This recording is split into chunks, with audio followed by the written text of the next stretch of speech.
This is Larry Hayward, pastor of Westminster Presbyterian Church in Alexandria, Virginia. A few days ago, I was walking on Cameron Mills and ran into Rabbi Jack Moline and his wife, Ann. We stopped and immediately broke into conversation that began, "Have you gotten your shots yet?" Theirs had come from their longtime patronage at Safeway. Mine had come through the traditional route of scheduling with the city of Alexandria.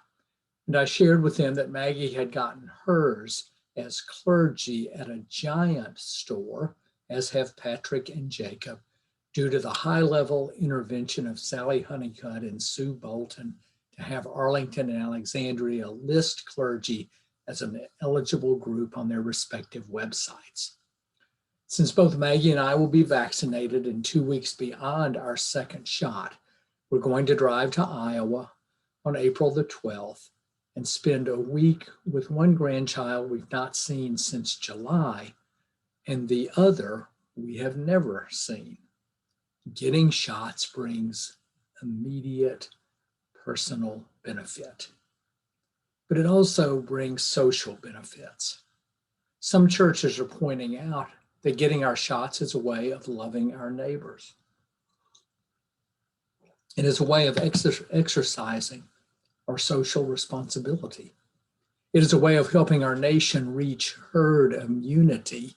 That's kind of a funny phrase, and therefore allowing ourselves to return to the fullest reopening possible. Have you gotten your shots yet? Is thus not just a question of personal benefit, it is a way of affirming our essential unity and vulnerability as human beings.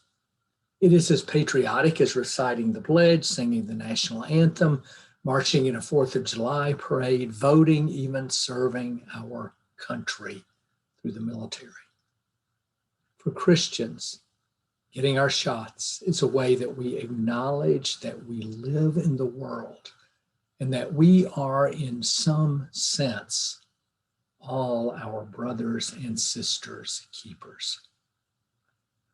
I know that there are legitimate fears, some rooted in health, some rooted in history, that lead people to hesitate about presenting themselves at the altar of vaccines. I hope that most health concerns can be addressed.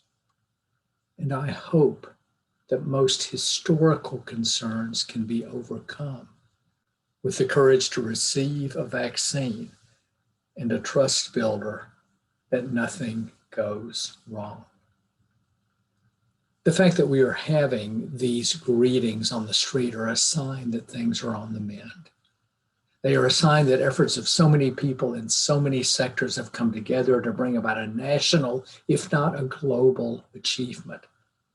They are a sign, especially for those of us who tune into these devotionals, that in the not too distant future, we will be able to venture out with confidence, to worship, to sing, to greet one another, to visit friends and families, to break bread together. The vaccine, in fact, is bread in the wilderness.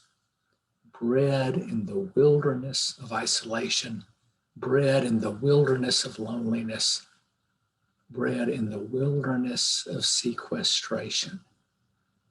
Like manna and quail, it has been promised, hoped for, prayed for, waited for, and now delivered. For that, we can give thanks and rejoice. Amen.